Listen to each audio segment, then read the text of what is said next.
Don Hankins sees the forests of California from a unique perspective, the long lens of history.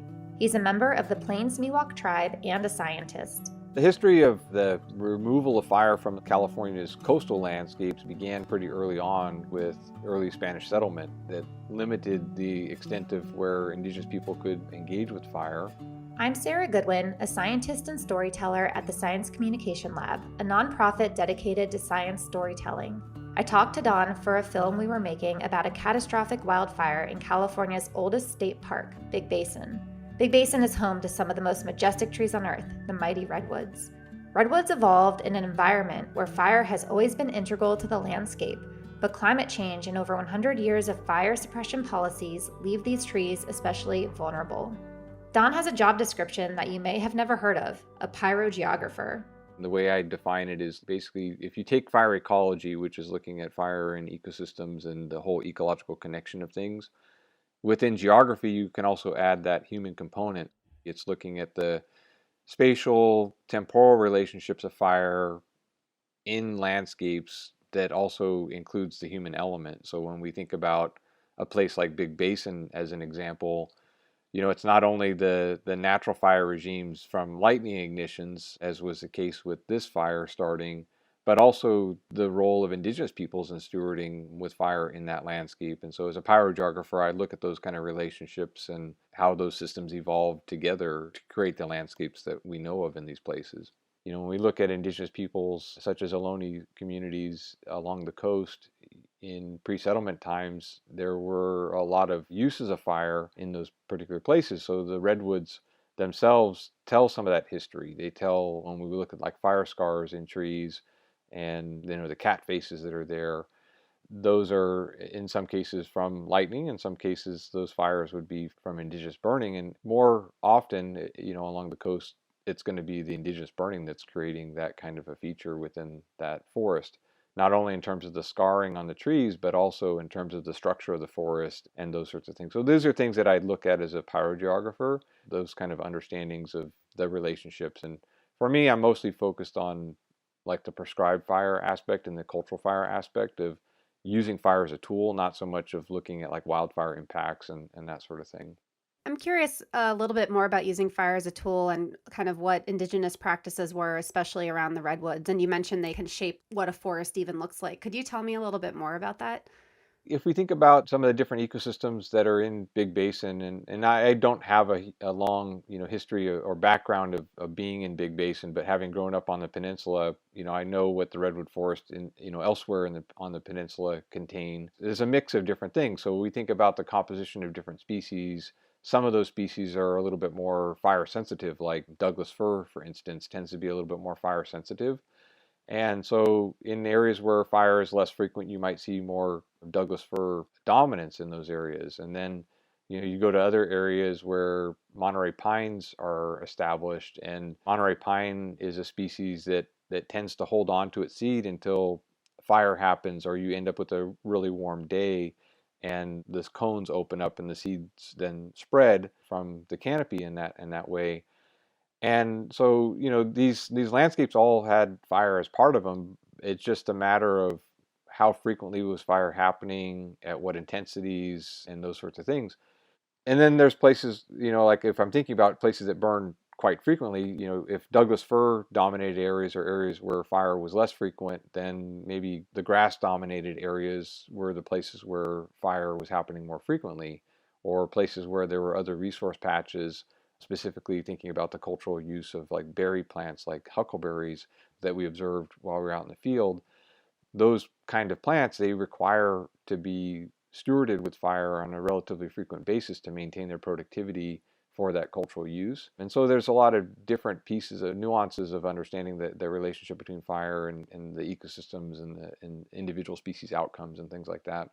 Yeah, I'm curious a little bit about the history of the use of fire, like in indigenous practices before the state park system or the U.S. government kind of decided on a different way of dealing with fire. I was wondering if you could tell me a little bit about that history. Yeah, well, so from an indigenous cultural perspective, we think about the frequencies of fire and the stewardship of those landscapes, it's largely based on reading the landscape for the needs of what that landscape is. So if we don't put fire into place for a relatively long period of time, we end up with an accumulation of litter on the forest floor or a decline in the health of the grassland systems. If we look at each of these systems on their own, they each have a time frame for when fire should be applied through a cultural lens to maintain certain desired characteristics.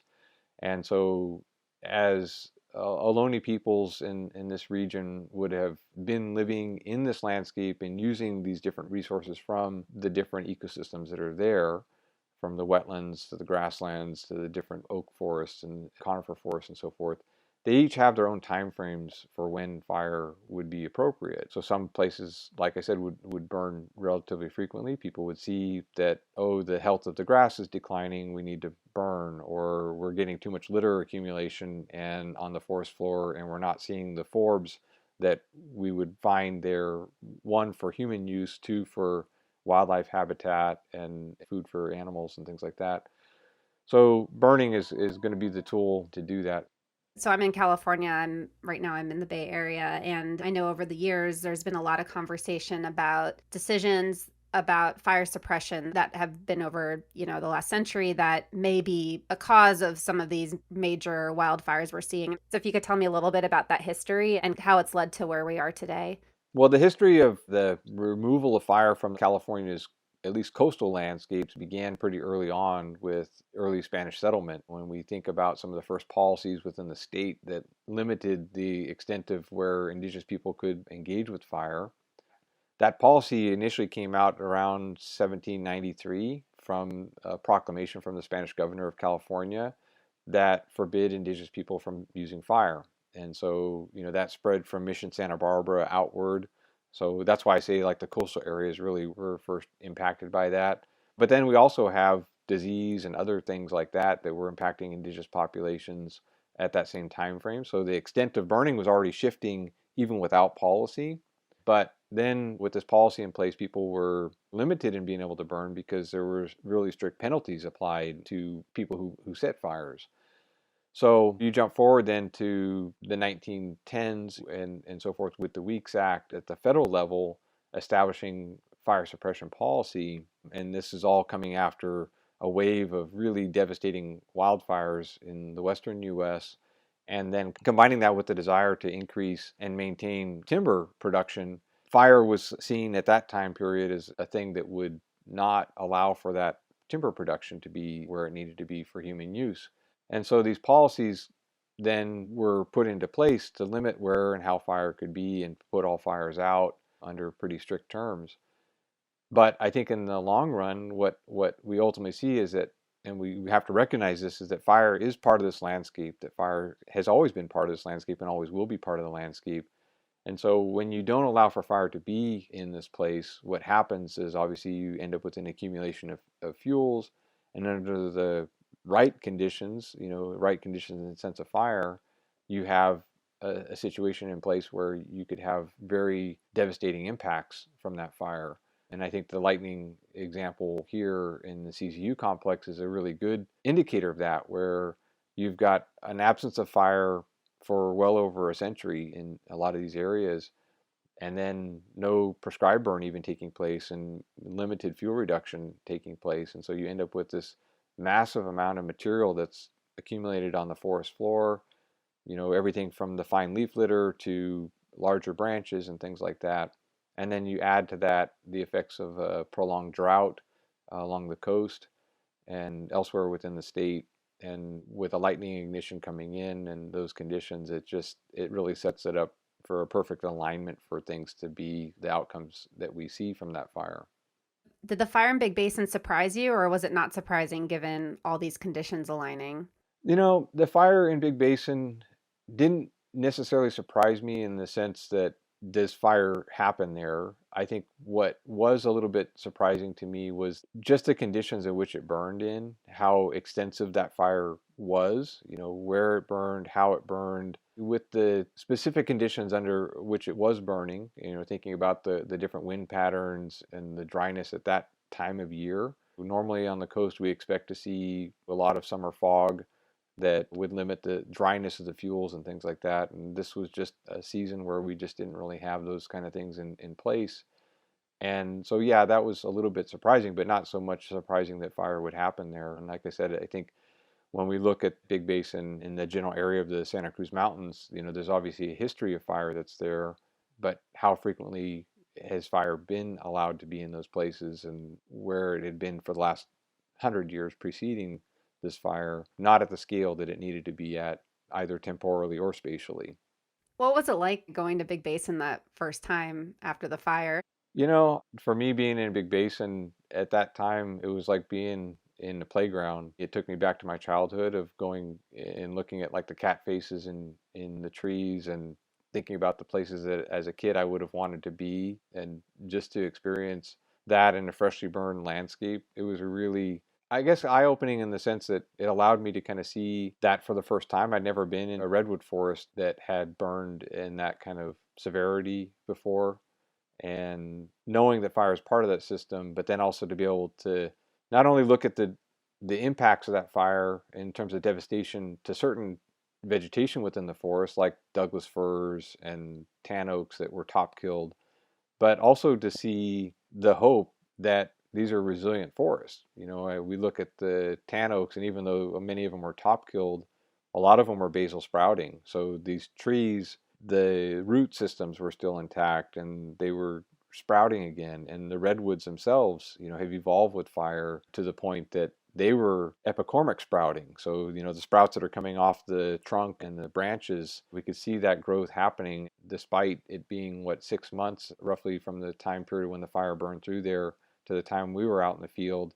You could see that resilience happening. And walking through a meadow that had been burned off and was completely vibrant green with sedges that were coming back in really talks to the evolution of these landscapes with fire.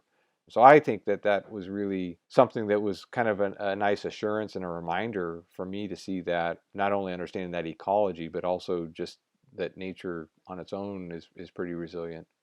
The conditions were kind of right for these catastrophic fires in 2020. Do you see attitudes shifting in terms of approaches to fire that might prevent these massive fires, or are these massive fires kind of our future? I'm wondering, like, living here, what are we to expect?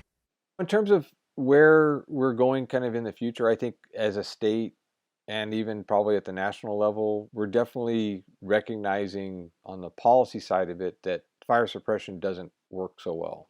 It works well if you're on it early and you can get it out, but it doesn't work in terms of the ecological health and so forth. And ultimately, you're going to have fire or some surrogate of fire within that system to maintain it. So what I've seen happening in particularly the last few years in California is a large effort to try to advance more support for prescribed burning and cultural burning.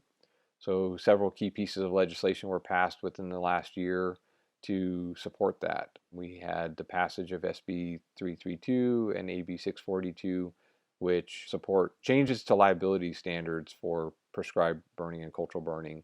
We have the recognition of cultural burning within those pieces of legislation. We also have the state's Wildfire and Forest Resilience Action Plan that came out in January of 2021 that outlines the need to increase the amount of fire that we're using within the landscape. And the state in that document establishes goals of about 1 million acres per year by 2025. So trying to get to that level of burning, which is still a drop in the bucket when we think of the historic amount of fire that was happening within the state at the estimated 4.5 to 12 million acres per year that Stevens and others had come up with in pre-contact times in their paper from 2007. That understanding is really important to put into context of where, if we've only burned with wildfires in 2019 and 2020 roughly just under 4 million acres or around 4 million acres, that's still below what that 4.5 to 12 million acres average projection is.